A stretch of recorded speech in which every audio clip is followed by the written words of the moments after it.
Hello viewers, welcome to today's session. It is about climate change in agriculture. In our previous session, we have seen that how climate change leads to extreme weather events.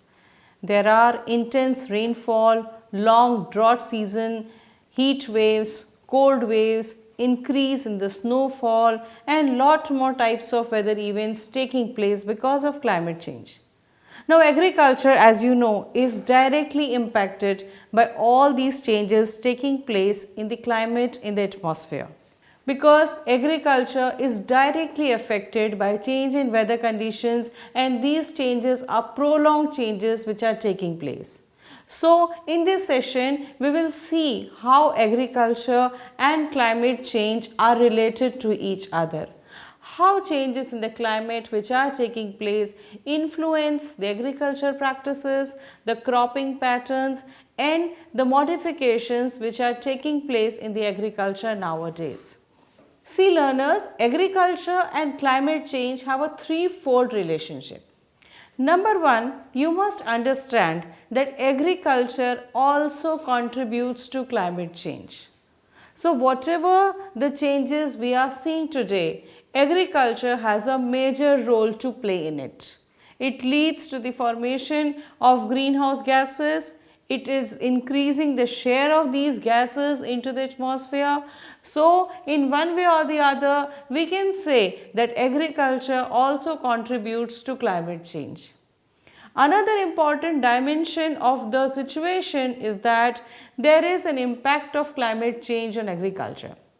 We were discussing just now that how the extreme weather events are taking place. Now, because of changes in the precipitation patterns, because of the changes in the wind speed direction, because of the changes in the soil texture which is taking place because of climate change, it has an impact on agriculture. And thirdly, it is very well established that agriculture can also moderate climate change which is taking place at present.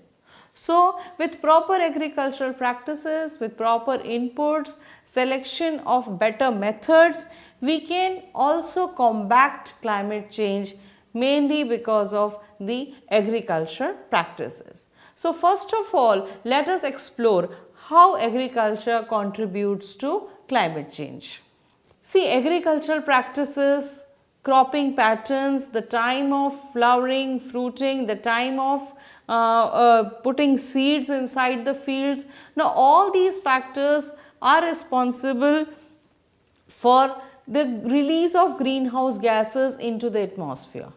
And mostly at the primary production stage it is happening, and these are generated mainly because of the production and use of agricultural inputs. So, what are agricultural inputs? That is mainly water, fertilizers, pesticides, farm machinery, disturbances in the soil properties. Then how are we able to manage the residues, the type of irrigation patterns which we are having. So, these are some of the common practices which are related to agriculture. Now, in some way or the other, these practices consume energy and lead to climate change by releasing the greenhouse gases or changes in the land use which are taking place. So, there are greenhouse gases about which we have studied. We know what are greenhouse gases. They are the carbon dioxide, methane, nitrous oxide, water vapor, ozone.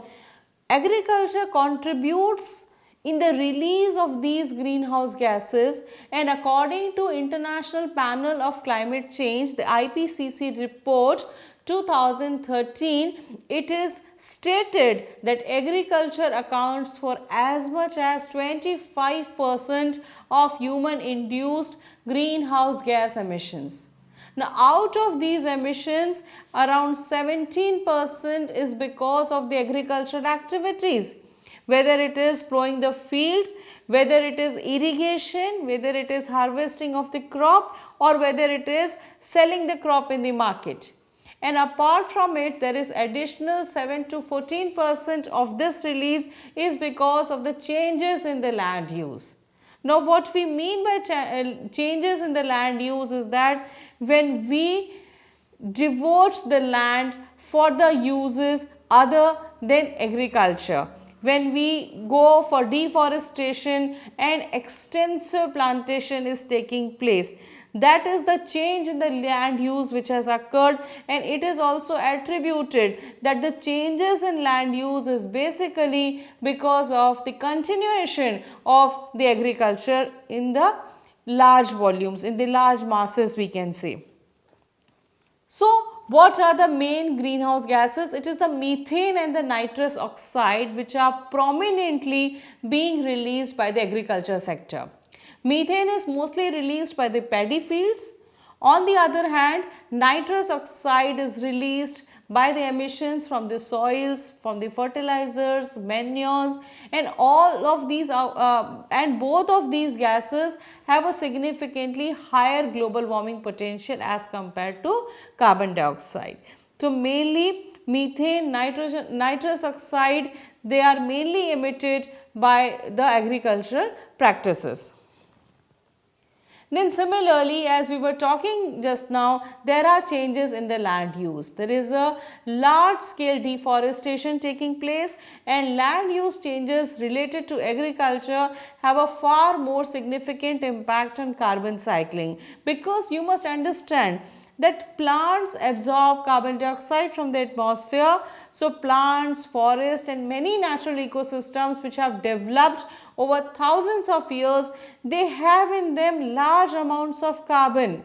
When we cut down the trees or when we burn the trees, there is increase in the carbon dioxide in the atmosphere.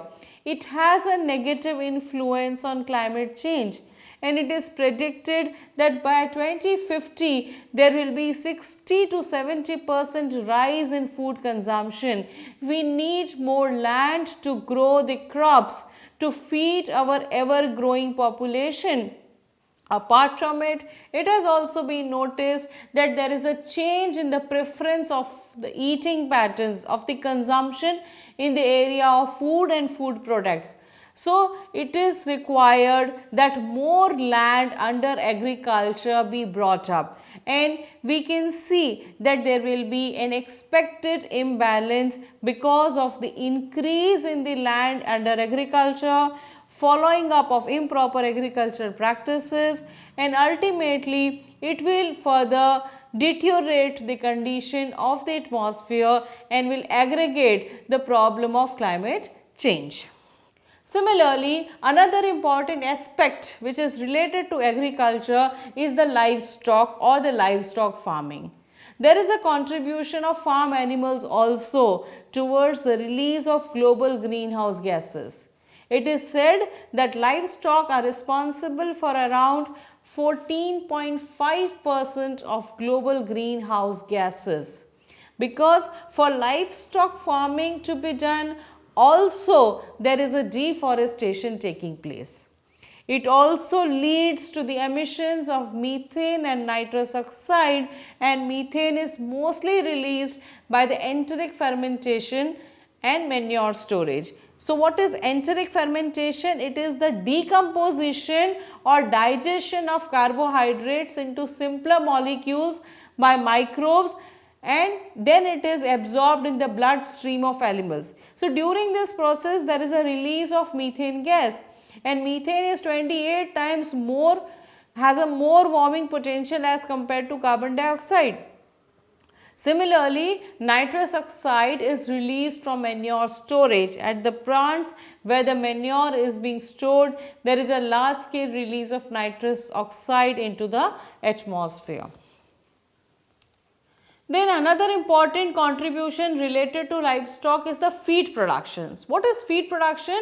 It is actually referring to the process of producing animal feed, and mainly it is done by the raw agricultural products. So, the feed formation is according to the specific animal requirements, according to the nutritional requirement of different species of animals at different life stages. So, feed production, you can say, or feed manufacturing is associated with changes in the land use, because it also calls for deforestation. There is a manufacturing and use of fertilizers, pesticides. Then again there are agricultural operations which are responsible, the processing of the feed, the transportation of the feed. So, these are some of the important factors which are related to feed. and it also leads to the release of carbon dioxide and nitrous oxide into the atmosphere. And another important parameter is soil carbon dioxide. Now, soil carbon dioxide emissions are mainly because of the dynamics of the soil, that how the soil is able to decompose the plant residues, what type of changes in the land use taking place, what are the amount of you can say synthetic fertilizers, application of pesticides. This is being done, and mainly nitrous oxide emissions are there when there is an application of lot of organic and inorganic fertilizers when they are applied to the soil. So, this also we can say, we can infer by this discussion that livestock also has a prominent role. So, as we are progressing with a different kind of diet that is required by our growing population, it is further speculated that livestock, or you can say livestock farming, will be a major contributor towards the release of greenhouse gases into the atmosphere and eventually climate change. This is all about the agriculture impacting the climate, how agriculture is responsible for the release of the greenhouse gases into the atmosphere.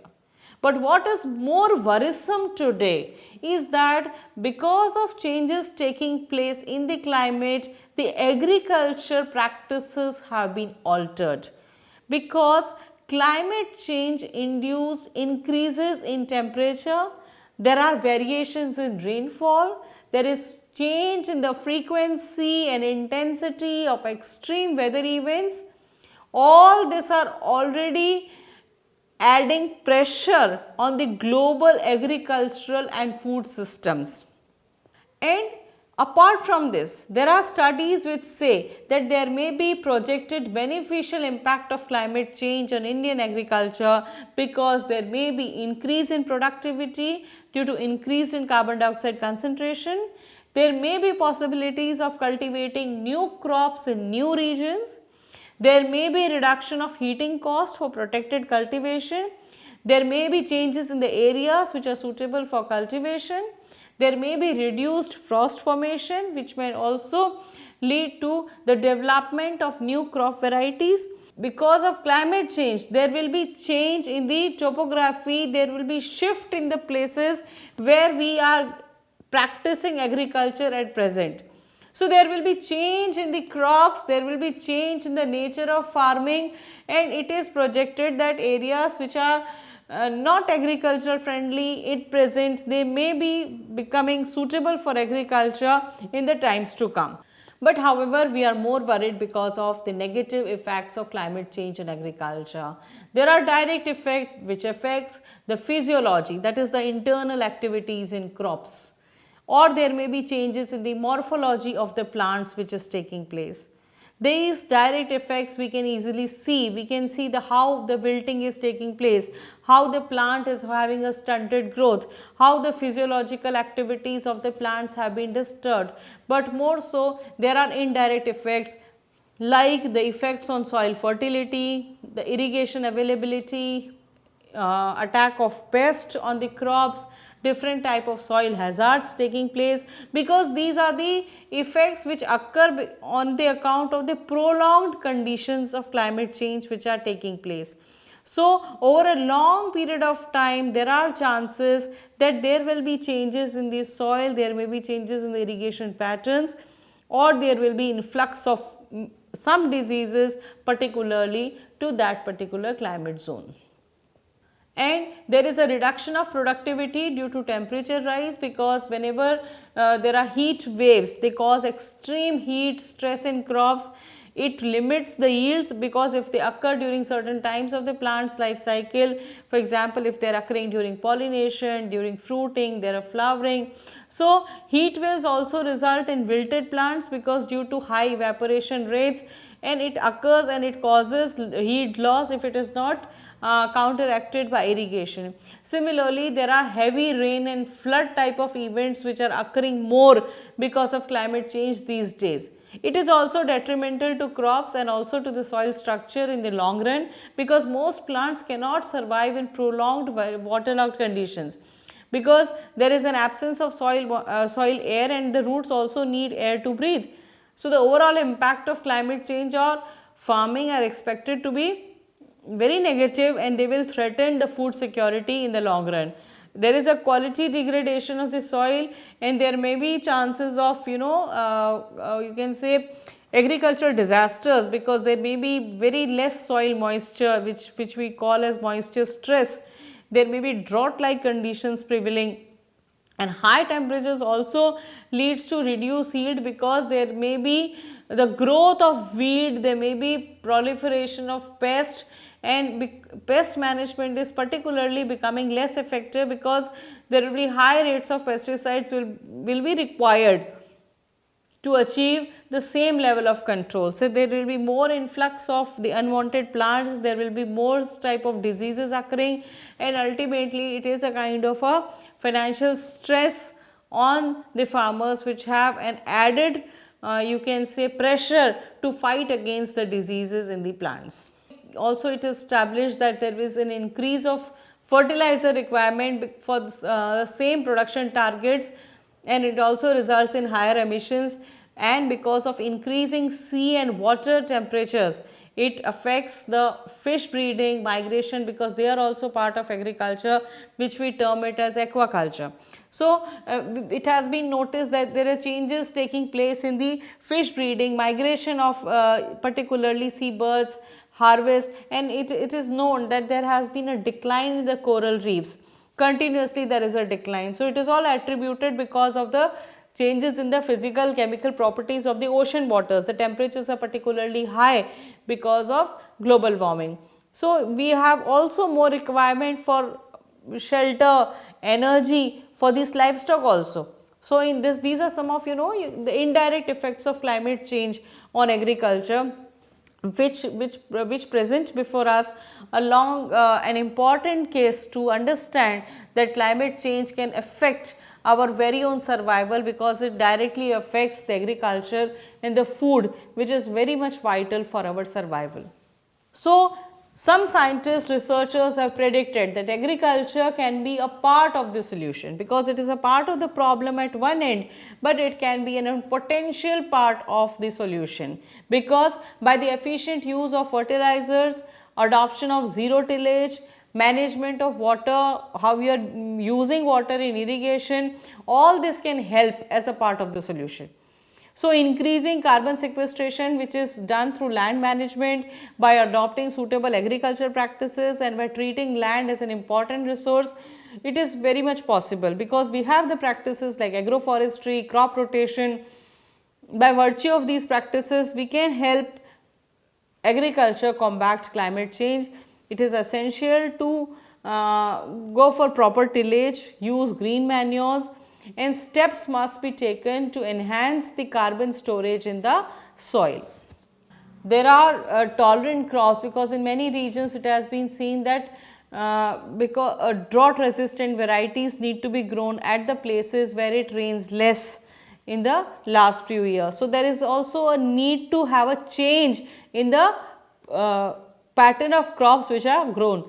Similarly, tolerant breeds are required in livestock, poultry, because local and indigenous breeds have this capacity that they withstand the changes in the temperature and changes the climates which are taking place.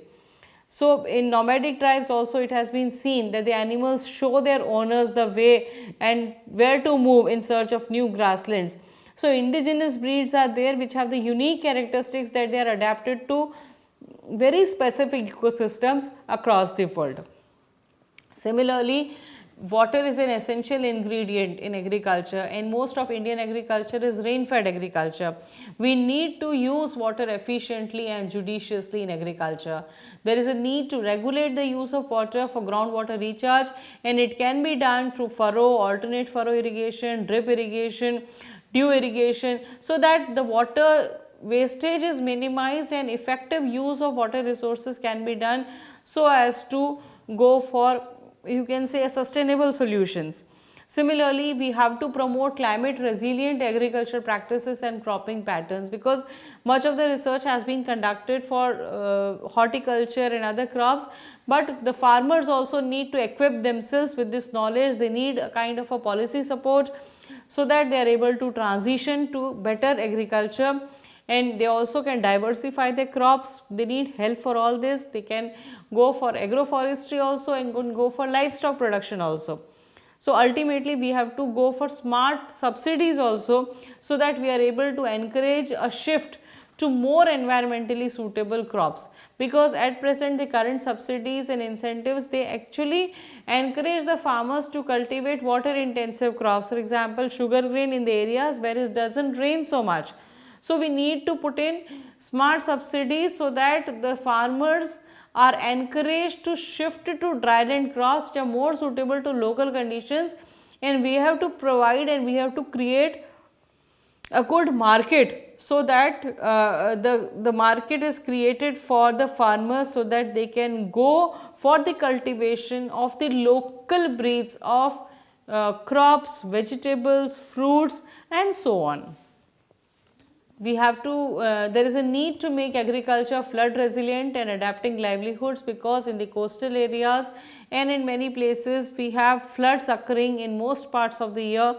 There is a need to look into which crops are more suitable in these areas, and it requires proper land use planning and zoning, because with the rapid population growth which is taking place at present, and more so over, there is a scarcity of land. So there is a need for careful and land use planning. Flood zoning is very essential, and it needs to be taken along with the water management. Proper coordination is required between the various departments of the government, so that a kind of an integrated land use planning can help solve the problems of the agriculture. And much more information and knowledge is required about knowing how the water flows and rainfall patterns in the region, which can be studied and which can help the farmers in the designing and locating of vital irrigation as well as flood protection infrastructure.